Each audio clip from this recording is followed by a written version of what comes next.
Time for another Dashing Down Sporting Adventures episode.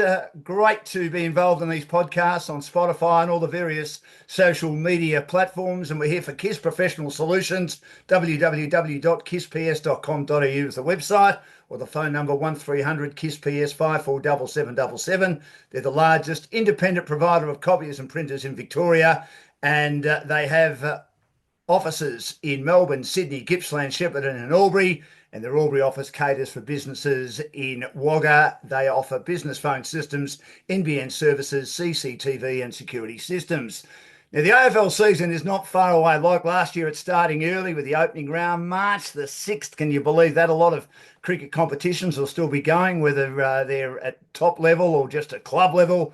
So it'll be obviously overriding into that, but the AFL season certainly starting early, and it'll be the same, I think, going forward. So March the 6th is the start of the season with the opening round, and I thought what we'd do is we would preview over the next month or so with myself, along with Darren, Parkin and Damian Watson. They're the main experts in this process, the 18 clubs. And today we'll start in alphabetical order with Adelaide, Brisbane, Carlton, Collingwood and Essendon. Let's welcome our team and one of the most respected broadcasters in the game, Damian Watson. Damo, great to have you with us. It's very kind of you, Dan. Great to be with you and Dash. And yeah, can't believe we're already into 2025, Dan. It just goes crazily quick. Well, it does. There's so much going on in January, and then before you realise, I always say the Australian Open's on. As soon as the Australian Open ends, we're all starting to talk footy, even though there's a bit of cricket on at the moment and a few other things. And of course, Super Bowl just around the corner as we speak, and that extraordinary trade in the NBA over the last 24 hours or so. So where too much sport is never enough. Darren, Parkin, welcome to you, Parko. Good to have you with us. Yeah, good to be here. And as you say, it sneaks up really quickly with that opening round, the round zero or whatever they want to call it, with a handful of sides kicking it off. And as a Saints fan, I wouldn't mind the season starting about a month later, given the injury carnage of the preseason. But yeah, not happening, sadly. Yeah, just I know we're not specifically talking about the Saints today, but they're a bit unlucky, aren't they? And also, I'm just interested in your view. Did they recruit the right players at those two top 10 draft picks? They needed midfielders, and typical Ross Lyon, he got halfback flankers who might eventually play in the midfield. Yeah, I mean, Toby Travalia, the player he's been linked to, has been Will Day at Hawthorn, who's obviously turned into an on-baller. You look at what they've got off halfback with Sinclair and Wanganeen Miller. Obviously, they've got a bit of run and ball use off that part anyway. But yeah, I mean, look, what you mentioned, have they been unlucky? If you wrote a biography of their history, that would probably be the title. But yeah, look, it's been a bit of a rough pre-season for them, but I guess better to happen now than in May, which would obviously ruin the season. So, I mean, Mateus Filippo, I think St Kilda's first game is about 7 or 8 weeks away, or 7 weeks away. He's set to miss 12, 14. So yeah, if he misses 5 games, maybe that's probably best case scenario. And hopefully they can get Rowan Marshall to the start line, and obviously Dougal Howard out for a little bit as well, given they lost Josh Battle. They might call up young Barrett, who they recruited from country Victoria, Yes. to get a bit of an early look at it. Well, the Bulldogs, of course, are in the same boat. You're right. I mean, if you suffer a high-end hamstring injury, Damo, like Liam Jones has, he'll miss the first couple of rounds at least. He's on the sidelines for about 8 weeks. Adam Treloar with ongoing calf issues, and then of course you've got Johannesson, who's had another hamstring. I think he probably should retire. So look, that's not so bad for them, but injuries are a concern. And of course, Jamarra Ugle-Hagan's the other big story, and I'm interested in both of your guys' views on that. Certainly, Jamarra Ugle-Hagan's a big concern for me. Yeah, I mean, how long's a piece And of string, Damo, I guess, for Jamarra? Yeah, like, I mean, it's impossible to know. I mean, that's an issue bigger than footy, but yeah, hopefully he gets the right help that he needs and can fulfill his potential in time.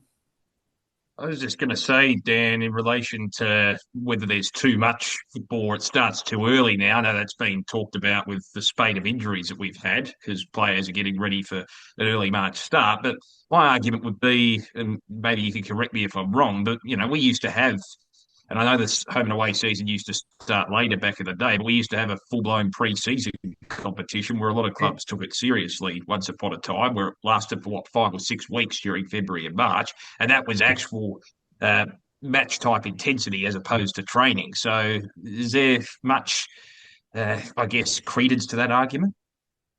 Probably not. No, look, you make a very good point. I mean, is it the club's fitness regimes and programs? I mean, there's nothing you can do about a broken leg, a broken hand, a shoulder injury, a knee, a broken jaw. They're impact injuries generally.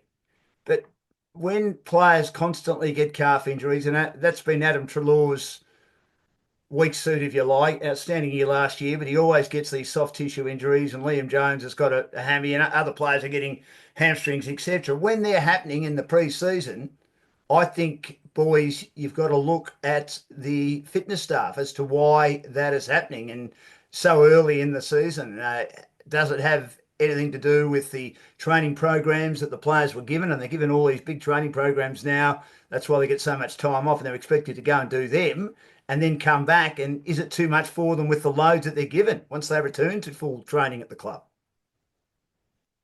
Yeah, and I wonder whether we saw that a few years ago when they were talking about the rotations being capped, how players were trained for short, sharp intensity, and then all of a sudden the game required longer stints on the ground. So you had to all of a sudden train for perhaps a bit more endurance. So did that then lead to players breaking down? Is it a case in pre-season that, you try to work on particular things when the grounds are a bit firmer and the heavy emphasis on running and stuff like that? I mean, you take Mateus Filippo, his is a stress fracture. So you think that they're injuries caused under duress, similar to probably soft tissue injuries. So, yeah, it's probably a combination of management, a change in style, a number of different things that would lead to all of that, or in probably Treloar's case, somebody who's susceptible to a particular type of injury.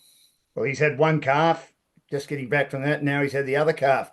Just before we get started, boys, we need to acknowledge the Selwood family, one of the most respected families in football today.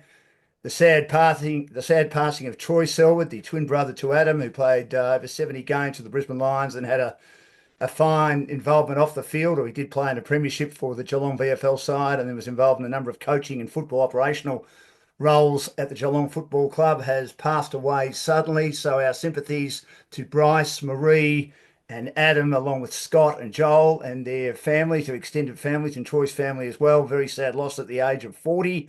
And also Dale Tapping, who was going to be the VFL coach at Essendon. He's had blood cancer. He was diagnosed late in 2023, and he's also passed away as well. So tough time for the Essendon Football Club. He's been involved at a number of clubs, Port Melbourne, also Collingwood over his coaching journey. He was at the Old Zavs. He was at Paran as a player. So he's had a big involvement in football. So our sympathies with the Tapping family and the Selwood families in a very, very tough time for them. Let's talking to a lot of the old Zavs boys today who had a bit to do with him, and those bits of news probably came 15 minutes apart, so it was a pretty tough morning for footy, that's for sure. Absolutely, and it's sort of just Damian, doesn't it? Everything pays into insignificance a bit in regard to how you think your team's going to go when there are deaths like that. At the end of the day, we love the game, but it isn't as important as I think many of us make it to be. Yeah, it's a tragedy in every sense of the word, isn't it? And he had a couple of young kids as well, Troy. And I remember he was always a courageous player, wasn't he? And he got the best out of himself at Brisbane. He was sort of there at a bit of a awkward time for the club when they were going through a transitional phase after that three-peat era. And probably the one memory that sticks out for me was when he went hard at the ball and he had that head clash with Alex Rance going back to 2009. That was brought up a fair bit today. Just his hardness at the ball, his willingness to win the contested footy. So, yeah, that's one memory that sticks out for me from his career. He had a number of concussions as well. Now, I don't know whether that's caused anything long-term for him, but obviously we know that that's a big issue in football.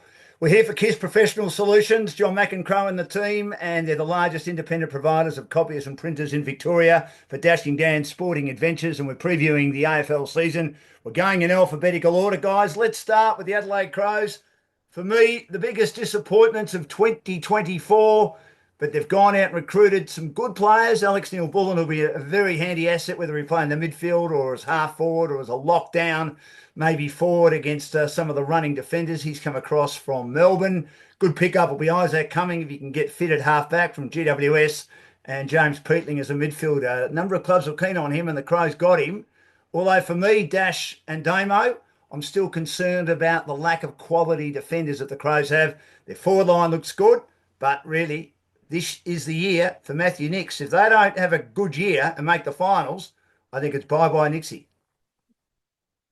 Yeah, outside of the teams that like North Melbourne and West Coast, who not a lot was expected of, they were probably the first team out of contention. They were 0-4 last year, dropping a couple of home games. I looked at some of their numbers, what I was doing. So they scored nearly 300 points less. They went from the highest scoring team in the competition to the 12th highest scoring team in the comp. And their top 5 goal scorers kicked 194 in 2023. They dropped back to 163 last year. Obviously 47 less goals from Taylor Walker didn't help that cause. And Damo, their home record, they were 8-4 and very hard to beat at home in 2023. 5-6-1 at home last year, which obviously included losses to Richmond along the way as well. So I think ultimately where they fell over was their strength, which was scoring. Disappeared completely in terms of what they were able to do. And as a result, they became pretty vulnerable even at home. It was underpinned, wasn't it, Dash and Dan, with that terrible, probably the worst game of the season, that Good Friday game against Fremantle, where, they were lucky to score above 30 for the entire match. It was an absolute shocker to watch. And they played very poorly that day. As you said, they didn't create enough scoring opportunities for themselves, but there's still a reasonable amount of youth on their list. So you're right, whether there will be that rebound effect, I'm not sure. We've seen it from teams in the past. But, yeah, if Isaac Cumming can string a number of games together, he can be a consistent player, as you mentioned, Dan. But, yeah, it's probably, I wouldn't say last chance saloon, but you'd have to probably be close to that with Matthew Nicks, wouldn't you, at this point? Got to be last chance saloon, Dash, doesn't it? I mean, they've backed him and they just haven't performed. And they expect a lot at the Adelaide Crows. Then again, they won 2 premierships when they lost 9 games during the home and away season and a 10th game in that first final against Melbourne in 1998. So, I mean, that wasn't like they dominated the seasons, but a lot is expected for the Adelaide Crows over in Adelaide, and they just have not delivered under Matthew Nicks, and he's been given a decent crack at it. Probably too much of a crack at it for a team that has performed as badly as they have. Lost a lot of close games as well. I mean, I know it's a sliding doors moment, but they would have made the finals in 2023 if not for that contentious poster in the Sydney game.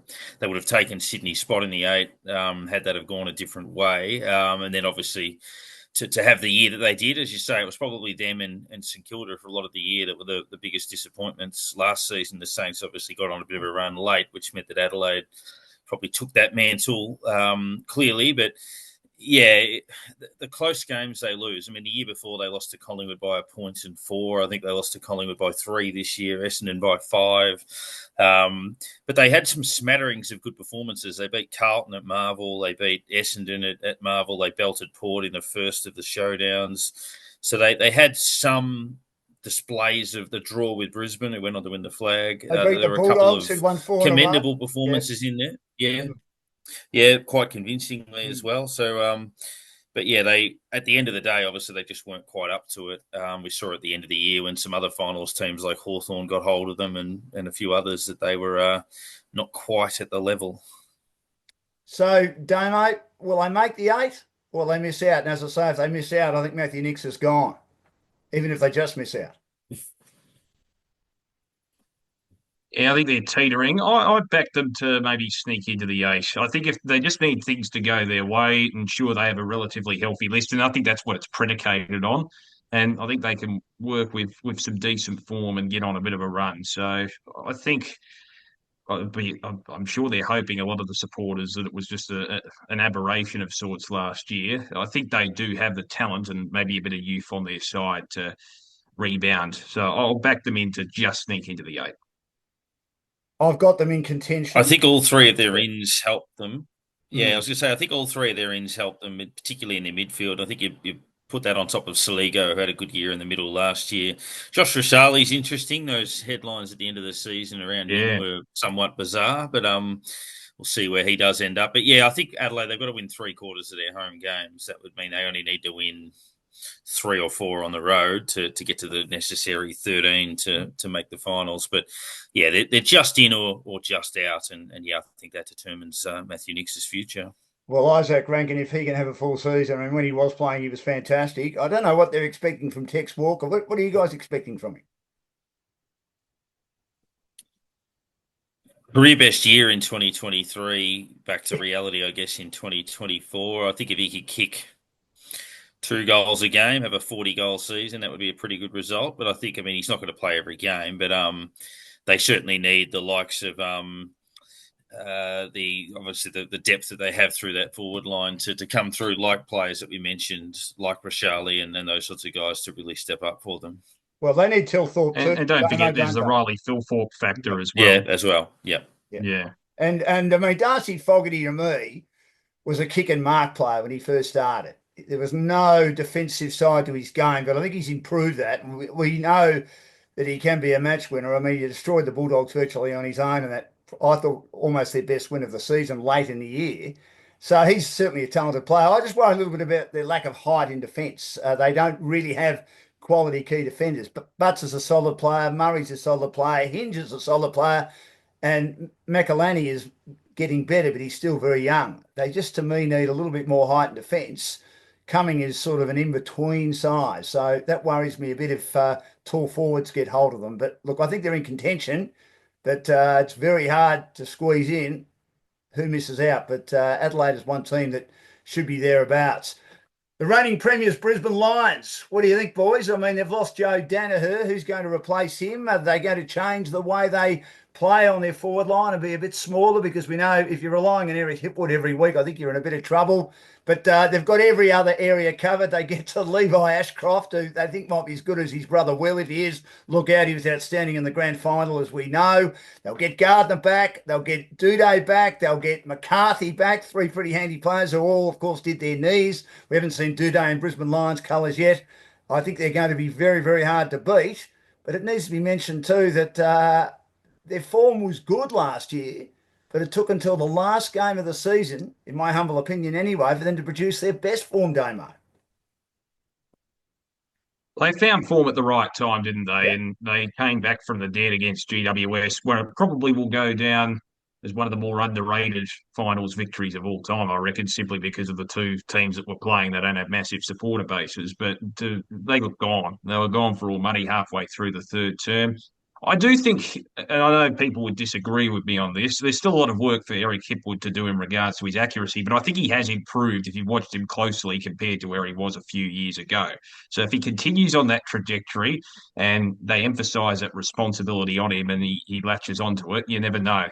He might, I'm not saying he's going to be as good as Danaher in his pomp, but he could be a player that can fill that void to a certain degree. But yeah, it's just scary, isn't it, with Levi Ashcroft coming in. Very, very smart ball user. He's got great temperament. And even Sam Marshall, who's an academy prospect, Dan, he actually, a lot of people said Ashcroft was the best on ground in that Coach Talent League grand final. And you can make the argument he was, but Sam Marshall actually got the medal. So he's a player to watch as well. Very, very good runner, good user of the footy, and can go forward and score a goal or 2. So scary, isn't it, how they've got those 2 waiting in the wings to come into a premiership side. I've referenced this before, that a few years ago in Will's draft year, when he played in the grand final, he had Harry Sheasel and Cam McKenzie and a few others in that same team, that his younger brother Levi actually played in the grand final as a 15-year-old alongside Will. And Levi had 17 and kicked the goal in the grand final as a 15-year-old. Obviously, he's had 3 more years in the development system. He's compared a lot to Lachie Neale as opposed to his brother in terms of how he plays. But yeah, he'll slot in, and Will would have played in the grand final the year before had he not have done his knee, and could have been the difference. Who knows in that particular game? But if you look at that final series, as you said, Damo, an underrated series of wins. Joe Danaher was probably the match winner in that Giants game with 5 goals. He didn't have as big an influence in the prelim, where their smalls sort of got them over the line, but another hugely meritorious victory from nearly 5 goals down. And then Joe played a big role in the grand final, which they dominated. And look, structure-wise, he's a very difficult player to replace. But Brisbane, the strength of their midfield, if you look at last year, they were 0-3, 2-5, and 4-6-1 at various points of the season. Won 10 of their last 12, and the only 2 losses were to Collingwood when they were 4 goals up with 10 minutes to go, and the Giants when they kicked 8 goals, 16 to 13 goals, 4. So they probably could have won every single game in that run home. So, the depth of midfield, but also, they're going to bring back Kitty Coleman as well as another, viable option for them. But really, it's up to how much they can replace Joe Danaher. If he leaves a gaping hole, then they might just fall short. But if they can find a way to get 40 goals somewhere out of their forward line of McCarthy and these sorts of players, then they're going to be very, very difficult to beat once again. Does Loman play as a small hybrid full forward? A bit like a Brad Johnson in his pomp? Or a Jamie Elliott type, yes. maybe. Yeah. Yeah, potentially, yeah. I mean, they've got, if they build it around Hipwood, obviously they don't have McStay on their list anymore, but in terms of getting another marking option, you roll the likes of Archie, Charlie Cameron, Loman, and then, a few bits parts players like McCarthy, then Damo, I think there's still a weapon there to get them out of trouble. One thing that Loman has as a strength, though, I think Dan and Dash he is a very quick runner, and he can work into the 50 and find space, and even present as a marking option on the odd occasion. But I wouldn't want to see him there permanently inside that forward 50 because, I don't know, in my view, too many cooks spoil the broth sometimes. As long as you can establish that chemistry with those cooler key forwards. I think he's got enough running power where he can play a little bit further up the ground and then waltz into the 50 when the Lions are on a fast break, for example. Can Sam Day play a role? A role, yeah. I mean, he's obviously one of the original sons, and look, he's not going to be Joe Danaher, but he's an experienced campaigner, and if he can just take some pressure off, be a get-out kick option, then yeah, he's someone that can potentially help them structure-wise, which is particularly important in finals. So how do we think they'll go? I certainly think they'll be in contention. It's very hard to win 2 in a row, let alone win 1. You wonder whether the hunger's still there. I heard an interview with Dane Zorko tonight, and they're obviously ready to go, looking forward to the season challenge. They'll be the 100 this year. I certainly think they'll be in contention, but I don't think they'll win it. But I expect them to be playing deep into September. What about you guys? I'm probably in the same camp as you, Dan. I think they'll be in the top 4 and they'll go deep, but I'm not sure if they'll win it. I think we're probably put off by the fact that really, had the Giants taken a couple of chances in the third quarter, it would have been sayonara in that semi-final for the Lions. It would have been, that was the fine line, wasn't it? I think they're capable with their list still. It'd be interesting to look back historically. Let's say this is the end of their run. I mean, they had this long window, haven't they, since you could argue 2019. They had the Renaissance in 2018 after they were sort of a bit of a basket case 8 or 9 years ago. And since 2019, they've been a genuine contender, but until last year, hadn't taken advantage and won a flag. So it'd be interesting when we look back on this era, if they don't win another flag in the next couple of years, whether it's seen, I won't say a failure, you've won a flag, but did they underperform to a certain level? With the greatest respect. Yeah, it's interesting that the balance, yeah. No, I was just going to say, Dash, with the greatest respect to Brisbane, I think the Giants lost that final. I mean, it was a game they should have won. You're right. I mean, it was all over Red Rover, and then Daniel missed that easy one in the last quarter. 42 points down, even though they kicked all those goals in a row. I still felt the Giants were in control of the game. Didn't think Brisbane played all that well, but they pinched it. And against Geelong, they played well enough to win. And it was only getting it all together in the grand final. At the end of the day, that's all you have to do. You need to play your best footy at the right time. And they managed to do it because they had those, I suppose, lucky wins in both the preliminary and especially in the first semi.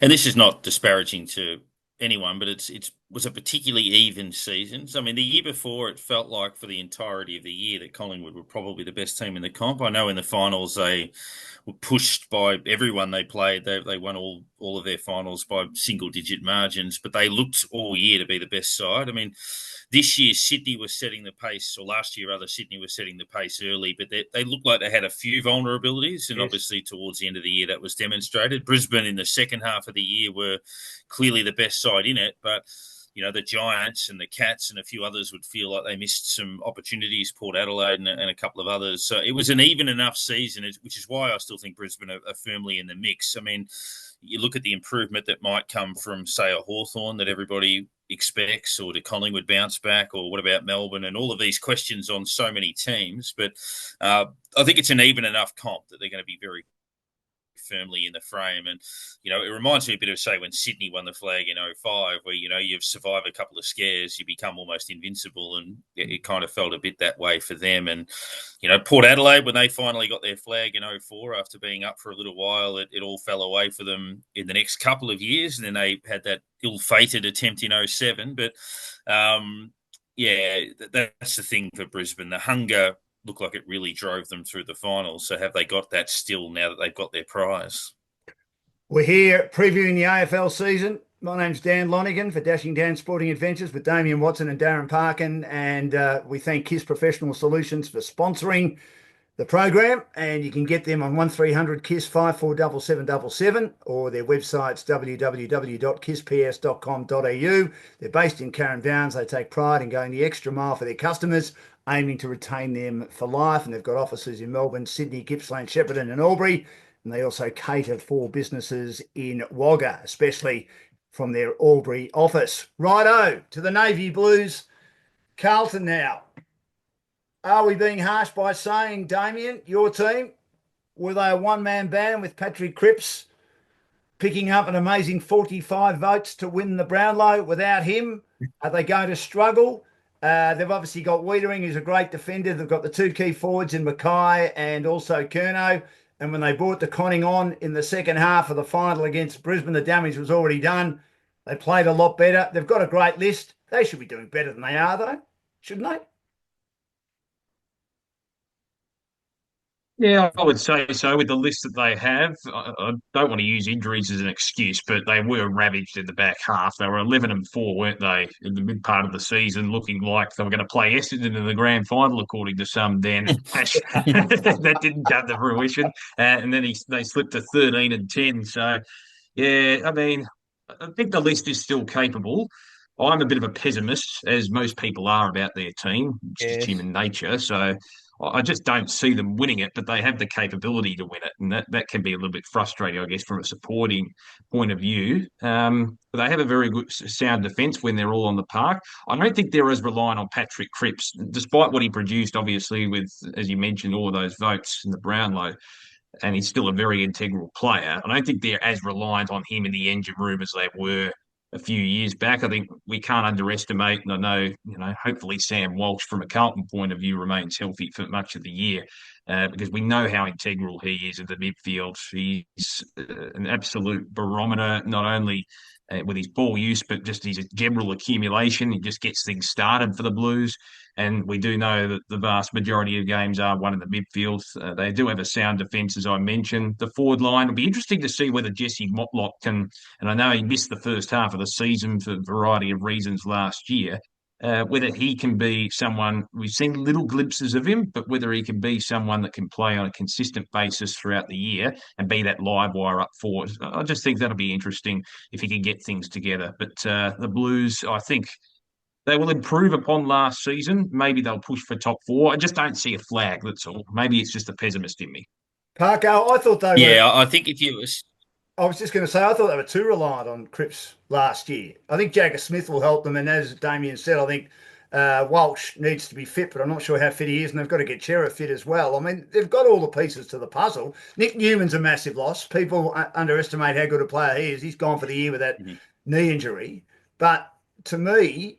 they were, if Cripps didn't fire, and you only have to look at the Brownlow medal votes that he got, they were under the pump, weren't they? Particularly when they got all those injuries. Yeah, and I think, look, injuries are, there's excuses and reasons, and injuries play a really significant role. I mean, it would be naive to think that that didn't decimate their season. They certainly would have gone better than they did without that crippling run in the back end of the year. But there are a few other factors that I wanted to look at as well. I mean, 2024, kind of the reversal of 2023. 2023, they were 4-7-1, and then went 9-2 to finish fifth and rolled all the way into a prelim as one of the hottest sides in the comp. Last year they went 11-4 to 2-7 in the back end of the year, and obviously just survived to make the finals with Fremantle going down in the match immediately after theirs. But numbers wise, so 2023 they were ranked 9th for scoring and improved to 4th, so they jumped into the top 4 for scoring. But they had a top 4 defence in 2023, and their defence was ranked 14th in 2024. They only conceded more than 90 points twice in 2023. They did it 8 times in 2024 and 6 over 100. So I put that question to you, Damo. Why did that happen? Why did they score more but become considerably worse defensively? It's a good question. I think on paper they still have, as I mentioned before, and I know your stats might suggest otherwise, but I do think when they're at their best, they're a relatively sound defence, as we saw in 2023. Yeah. And I think Wiedering's such a key. He's that pillar in defence. So, I think maybe they have to be a little bit more collegiate in the way they go about it with their contributions. But in terms of the explanation, I think it really came down to form and confidence. It just dipped dramatically all of a sudden, and when the midfield area starts to not be decimated, but when you don't have as much of an influence there that's positive, it puts your defence under enormous pressure. So I think the pressure up the ground was exacerbated towards the defensive half when the confidence was down. They moved on a couple of handy depth players, didn't they? In Matty Owies and also Matt Kennedy. I couldn't understand that. Damian, as a Carlton supporter, could you? I think Owies was a maligned player amongst the supporter base. He is someone that I think maybe unfairly maligned because he could bob up and kick a couple of goals, and we've seen that on a variety of occasions, but sometimes he'd just be missing in a game, and we didn't see that consistency throughout the entirety of the game. So, I don't know, and he provided a bit of social media fodder during the pre-season as well. He had a little bit of a slap back at Carlton during training over there in the West. But to me, he was a role player in certain spurts, a bit spasmodic. I think Kennedy was the bigger loss personally. I mean, there were games last season, Dan and Dash, where when the Blues were down, I look at that Hawthorn game, for example, which was a disaster.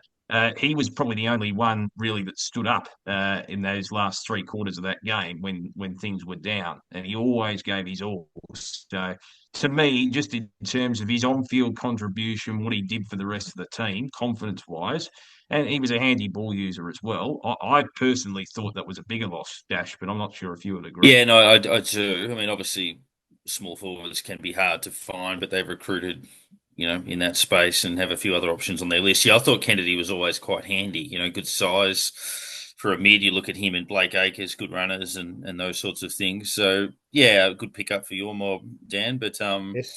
yeah, I think overall, I mean, if you look at the core of their group, so Wiedering, one of the best defenders in the comp. They've got 2 Coleman medalists in their forward line.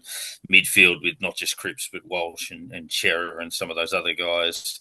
They have, I think, almost the best core in the competition and certainly one of the best lists in the competition. So they've had a pretty ordinary run of injuries, which is probably not bad luck. It's probably something management along the way, which they'll try to address and fix. But, yeah, they can go a fairly long way, I would think, and should expect to be not just playing finals, but mixing for double chances and those sorts of things. How do they cope, Damian and Darren, and Damian Watson and Darren Parkin, 2 of the most respected commentators and walking encyclopedias when it comes to sport, of join me on Dashing Down Sporting Adventures for KISS Professional Solutions. How do the players, do you think, cope with the huge expectations that the supporters place on them? As soon as they lose a game, the supporters, they're almost at a stage where it's all over Red Rover. And when they're winning, they're almost thinking that we're about to win a premiership. It's either all or nothing, isn't it? Yeah, I mean, it's one of those things. in particular when you consider how bad they were for a long period of time in the 2000s and in the 2010s. I think I shouldn't say the word starved of success, because there are clubs like yours, Dash, who are far more starved of success, and I think their supporters deserve a medal more so than Carlton supporters out there. But I mean, it's one of the big four clubs, isn't it, in Victoria? So there's always that demand for success and always that greater level of scrutiny. I think they should be conditioned now, the playing group, for what they've been through, and they've been through a significant amount of peaks and troughs over the last couple of years, and they know how quickly the supporter base can turn. I think you'd hope they'd be conditioned to that sort of fickle judgment from the supporters now, because we've seen it a lot over the last couple of years. They've taken a massive risk, I would have thought, with the way that they've recruited over the last couple of years. I mean, they're big on, high draft picks like Jagger Smith, and I think he'll be a handy addition. I think he'll play right from the start. But then I don't know, Damian and Dash, whether they look properly at developing their next batch of draftees. They're more interested in getting players in from other clubs. They've always done that. Do they need to change the way they recruit if this year doesn't end up being the year that they want it to be? Certainly if it's not a top four finish, which I don't think it will be. I think they'll make the 8, but I don't think it'll be a top 4 finish. Yeah, it's interesting. The core of their group was obviously draftees, but then around the side of it, I mean, Wiedering, early pick, and Curnow and Mackay and those sorts of guys. But yeah, then they brought in Akers. They've brought in, a number of those sorts of players around the edges, Pitney and a few others to do jobs for them. And then it's interesting, obviously, the Tom de Koning contract watch and all of that with some Godfather deals apparently getting thrown his way by a couple of clubs, whether it be his brother at the Cats or the Saints, I think, are sniffing around, and a few others. But there's multiple ways to do it. I mean, you look at Hawthorn when they had their era where it was a mix of draftees and guys they brought in. I mean, they're stars at the top: Hodge, Franklin, Lewis, those sorts of guys. Then you had Mitchell, a rookie, Brian Lake, Ben McAvoy, etc., coming in from other clubs. Stewie Dew, of course, the 11-minute man. So they were able to find ways to build it, and I think Carlton are trying that now. Where they're like, we're close enough that we can fill around the edges and try to get it done that way. They would have loved Dan Houston, obviously, but Collingwood won that battle. Absolutely. So the Blues obviously have got some work to do. Just one more question, Damian. De Koning and Pitney in the same team, or just De Koning? I think they can work together, but I prefer having De Koning in the team. I mean, Pitney could be one of those players who can work down forward. Well, both of them can if they could interchange that role. And I know they've delisted Alex Burkov, who was their mainstay ruck in the VFL over the off season. So, yeah, I think we've seen that they are capable without Pitney in the team, because he was out for a fair chunk of last year through injury. I think just to have that flexibility, I'll tell you what, I think with that flexibility to have that extra tool there, it wouldn't be the worst thing. But structurally, there's merit in keeping De Koning, as I guess, maintaining his level of responsibility within that side, because he has grown and developed very, very well. But if they're both healthy enough, it's not necessarily going to be a bad thing either way, anyway, in my view. Righto. Well, the Blues, they're always an interesting topic, aren't they, of conversation. So is the next team, Collingwood. Talking of big teams, the Pies.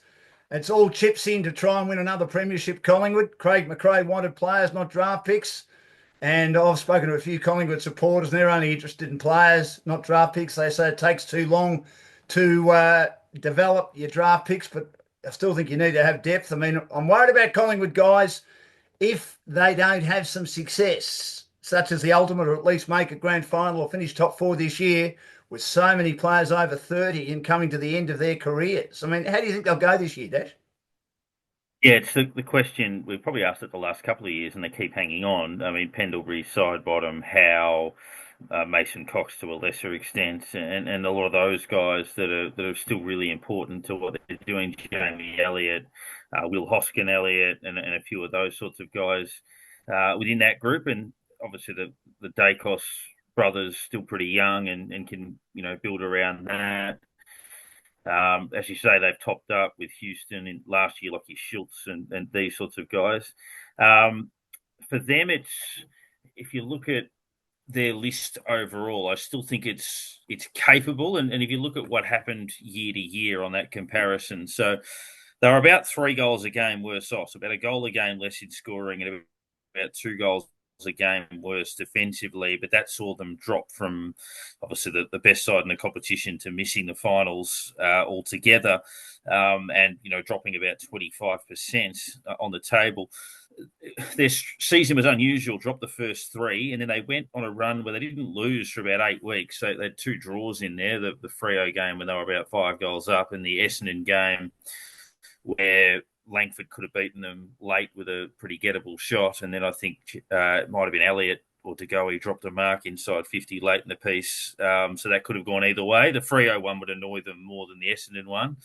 But then towards the end of the year, they got opened up quite a bit. Hawthorn got hold of them, as they did with a few other sides. And that game they lost to Sydney at the SCG, which kind of sparked the Swans season again. I think Collingwood were 27 points in front at 3/4 time or close to it. That kind of derailed their year a little bit, and they didn't really recover from that. So I think it was just a year where a lot went wrong. We spoke about Carlton's injuries. Collingwood got absolutely hammered through the middle part of the year with some of the guys that they had unavailable. So, yeah, I think that the question marks for Collingwood are bigger than they are in perhaps the last couple of years on those senior players and on the durability of some guys. But if they got an even run of luck, I think they'd be in the mix again. But there's a lot of things that have to go right. So you'd probably be more doubtful than optimistic. What do you think, Damian? I mean, I honestly think that they need to finish top 4. Otherwise, it could be a tough couple of years coming up for Collingwood with, as I say, all these players coming to the end. I definitely think they're one key defender down. I mean, Jeremy Howe's a good player, but I'm not sure he's a key defender. He lacks a bit of height. We know Darcy Moore's an outstanding key defender. But there are plenty of holes in that list, I reckon. Well, one of the advantages I think that Howe does bring, he's a very good intercept marker. Yeah. He led that stat for, it seemed like for eons, didn't he, over the last few years when he has been fit. Dash is right in regards to the injuries, not only throughout the year, but they lost McDay, obviously, at the back end of 2023 as well in the pre-season. That effectively didn't get much of a go, really, until the last few weeks of the home and away season. We know how integral he was during that 2023 final series. I think it's interesting. I had the same doubts as you, Dan, in regards to the ageing list, but we said the same thing about Geelong a few years ago, and they just have that ability to regenerate. So if they can develop that sort of culture where they can regenerate, not just bottom out like we've seen with certain clubs and go through a 5-year rebuild, and they do have the resources to do that, I back them in to still finish inside the top 8, maybe finish about 6th this year. I'd like to see them give some games, if they're worthy, and just for exposure as well, to players like Harry Di Mattia or Ed Allen, for instance, who have been drafted inside the top 20 and haven't really got much of a go over the last 12 months, or 12 to 18 months. But do you think, Dash, because... They certainly missed Murphy, concussion ending his career with that issue you were talking about defensively. He was a much bigger loss than they probably realised. Yeah, I was just going to say, do you think the fact that Di Mattia, Allen played late in the season, it was bruise-free footy, that game where neither team could make the finals, and he played really, really well. But do you think that Craig McRae, the reason why he's gone for established players like Perryman and Houston, that maybe he doesn't rate Di Mattia and Allen, and certainly doesn't rate them yet? I think we'll find out a little bit further this year, because if they still are stuck in the VFL for the vast majority of the season, damn well, they've been on the list for a couple of years and haven't been given much of a go. That suggests a lack of confidence, does it not? He's a good cricketer, Harry Di Mattia, Dash. So who knows if things don't work out at AFL level. I'm not saying that they won't. He might change his tune and concentrate on the cricket, but. Look, I think that he'll get an opportunity, but it'll just depend how the Magpies are going. If they stay fit, you would expect that he may not get that many opportunities. Interesting thing too, I reckon, boys, is the ability of Collingwood to win the close games. I mean, I don't know how they do that, and they just tend to find a way more often than not. Is that by design, do you think, Dash? It's certainly not a fluke. I mean, obviously last year they had a couple that went against them, but I mean they beat Carlton, a couple of those close games. They had some others that, Adelaide that they sort of wrestled their way over the line.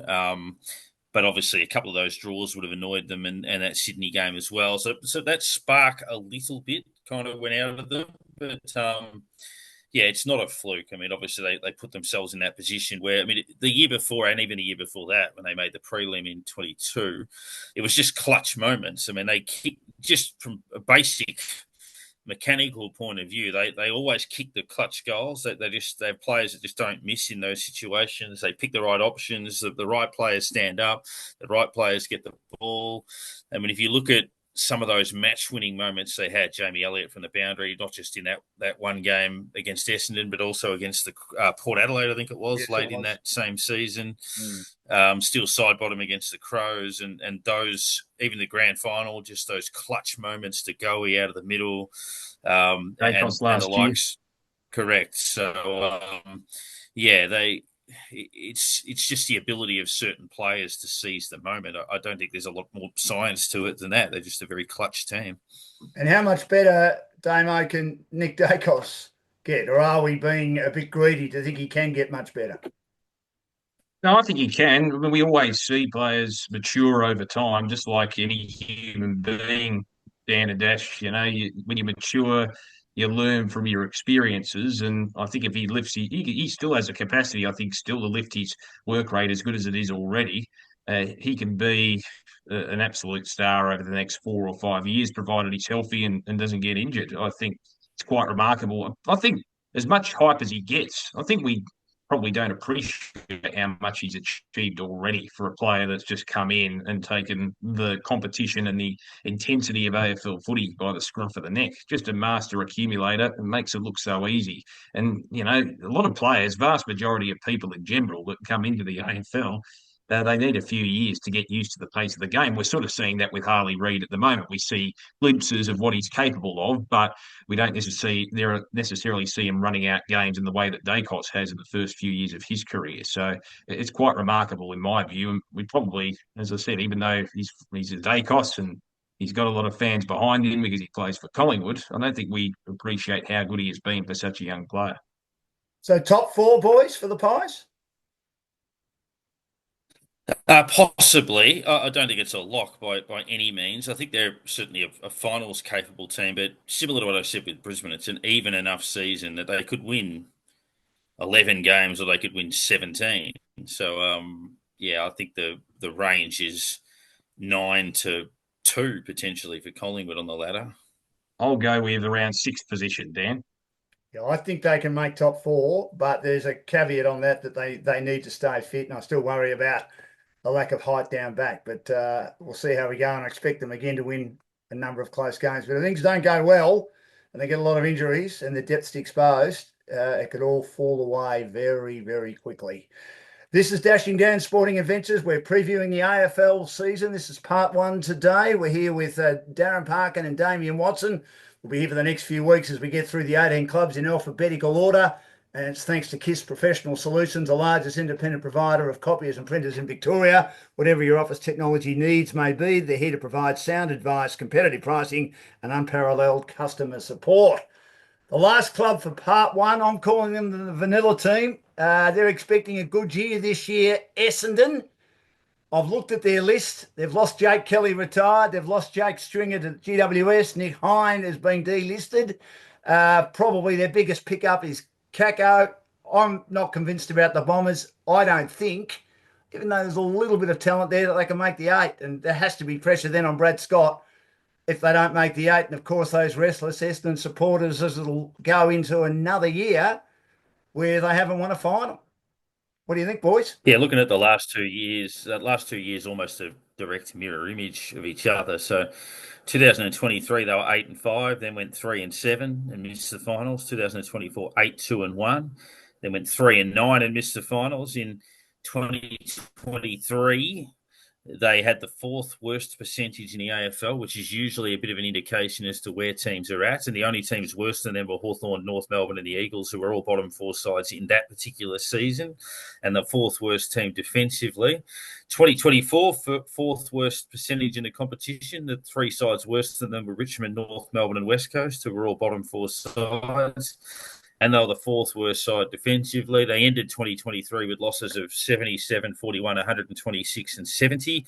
And last year they had losses of 45, 53, 40 and 39. So very much similar areas where they fell away. And I guess that was a caveat we put on them at the start of the year when they were winning matches. Their percentage was less than 100, I think, when they were 8-2-1 or around about the 100 mark. And a lot of people look at percentage as obviously an indication as to, the blend between attack and defence and how good you actually are. They were certainly playing well and winning games, but I don't think the drop away would have surprised too many people if they looked closer. And I don't see any obvious reason why they would get a lot better or a lot worse. So they're probably going to float around the middle again, I would think.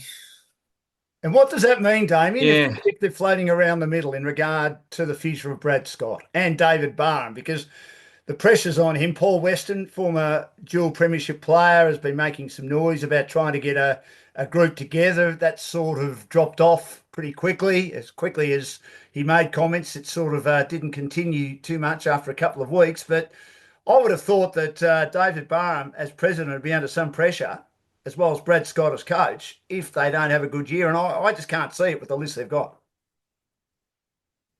Well, it's just not too much of a change, is there? When you think about it, as you mentioned, they bring in Kako, who's an exciting live wire. I think a lot of it's predicated on their fitness, to be honest with you. And as Darren made the salient point, they've had very poor second halves of the season over the last 2 years. And I think some of that's got to be down to fitness, doesn't it? I mean, they weren't running out games towards the back end of the season. They seemed a bit lethargic. I think they've got to be hungrier and they've got to be fitter. So I think it's predicated on that. And some of that accountability, if it happens again in particular, has to go to the coaching staff. So, yeah, absolutely. I think if it's the continual notion of mediocrity, I think Scott's got to be under pressure, absolutely. David Barham, I mean, it's probably a little bit of a different role in the sense that he covers matters off the field, but I know he's been in a few interesting, controversial moments in his presidency time already. So, look, I'm probably not as concerned about that element, but yeah, certainly Brad Scott would be under pressure if it's the same sort of mediocrity again. I mean, they haven't, Dash, they have not really strengthened their defence. I know they got Ben Mackay in, but I'm not sure that he was the player they needed. They picked up Gresham because of Adrian Dodoro's insistence and obsession, if you like, in my humble opinion, of we're not giving up draft capital. We'll just pick up players who are free agents. And that's how we'll do it. Whether they're the right players, I don't know. I mean, Jay Gresham has not kicked on. He was a better player at St Kilda than he showed at Essendon last year. He's okay. And I'm not sure that Xavier Dersma is as good a player as he showed in patches at Port Adelaide. So they haven't really picked the right sort of players up from other clubs. We know Nick Cox hasn't developed. We know Reid can't get fit. We know Harry Jones. They're all part of course, that draft, which was the COVID draft. He hasn't really kicked on. Did they do the right thing moving Stringer on? Look, he's a match winner. I would have hoped they'd persist with him. I mean, they obviously get a bit of a look at training and preparation and whatever they want to do. But I mean, in terms of impact, I still think he was towards the top end of the list. You raised an interesting point about their defence. And I think a lot of it's to do with the way they play, just looking at the numbers for them. So we said they were bottom 4 defensively, but they're ranked 15th in the competition for having key forwards score against them, 16th for having small forwards score against them, 15th for scores per inside 50 against, and 15th for giving up a coast-to-coast score. So ball movement is a bit of an issue. They're actually ranked 6th in the competition for keeping the ball in their forward half and for forward half pressure action, forward half turnover. So what that tells me is they're good at locking the ball in the forward line, but when it gets out, you score. They just can't stop a side that as soon as they get it out, they just concede. It just flies down the other end. So that's probably one thing they've got to look at. And I feel their defence would therefore be under the pump by whatever's happening in that regard, where they just get swamped. So that's obviously something they'd be looking at. But good at keeping it in the forward line, but as soon as it leaves, it's game over. So where do you think, boys? As I said, I've got them missing out. I've got them finishing anywhere between 9th and 14th. Yeah, agreed. I'm not sure they're a final side for mine, which will extend that drought a bit longer, Damo. Yeah, I'm in the same camp. I think they'll be roughly in the same position as they were last year if nothing much is going to change, unless they can up the ante in regards to their fitness. It'll be interesting also, just you mentioned Stringer's absence now, how much responsibility is now put on Peter Wright and his ability as a target. And he does very well, I've got to say, given the amount of responsibility on him. So it'll be interesting to see if he can improve as well on the back of gaining more and more responsibility as an avenue. And what about Zach Merritt? I mean, they just rely on him so much. I mean, at the end, it's a bit like Patrick Cripps at Carlton a bit, but even more so. They need Darcy Parkin to do a bit more, don't they? I mean, he is such a good player, but he can't do it all, can he? Yeah, that's right. And Parrish, the year before and the year before that, obviously had some huge games. Injuries a few times last year didn't help him. So, yeah, they certainly need it from him. And then some of the other younger bids, Caldwell's been in the system a little while, and a few of those sorts of guys to deliver for them. And, they've got a couple of good young players, certainly in the forward line, Caddy and Jones, and those guys showed a bit for them. But, they just need a few more of those guys to stand up. And I think they've got a few less than some of those other sides around them. I touched on it earlier. You're worried about the lack of development of the top end talent, the high draft picks. I mean, Reid can't get on the park because he's injured. Cox, they can't find a position for. Archie Perkins was okay, but seems to have dropped off. Sardis was a very high draft pick who has not done anything yet. And Ben Hobbs is sort of not quite there yet either, Damo, is he? We showed good signs, Ben Hobbs, in the early part when he first started, but as you said, Dan, he just hasn't quite kicked on. He was, I guess, amongst discussion in regards to being a trade target for rival clubs throughout all of last year. There was talk that he might move on and try and pursue opportunities elsewhere, but yeah, he needs to probably lift his game to an extent as well, because I think there is ability there. We saw that in the early days, going back to when he first started in 2022. I thought he showed promising signs with his ball use, but just needs to up the ante in regards to his accumulation. He just didn't have, I know there were a variety of factors, but he only had the one game where he accumulated 20 possessions or more throughout last season. He played the 12 matches, so it'll be a bit of a watershed year for it. Absolutely. Well, boys, great to have you part of the preview of the AFL season. There's the first five. I'd love to get people's views when it goes up on the social media platforms and Spotify later in the week. Dashing Dan's Sporting Adventures. And we'll have part 2 next week. So do your homework as you always will. It'll be Fremantle, the 3Gs, Geelong, Gold Coast and GWS. And the team, I think, will win the premiership in Hawthorn, but I don't think too many people are surprised by that, considering the way they finished the year last year. And again, we thank John McEncrow and the crew at KISS Professional Solutions. You can get them on 1300 KISS PS 547777, www.kissps.com.au is their website. And they're the largest independent provider of copiers and printers in Victoria. We're the largest small business in Melbourne, Sydney, Gippsland, Shepparton and Albury. They're based in Carrum Downs in Melbourne. That's the head office. And Albury will provide plenty of information and plenty of their equipment to Wagga offices and businesses. And they offer business phone systems, NBN services, CCTV and security systems. Thanks, boys. We'll catch you next week on Dashing Dan's Sporting Adventures.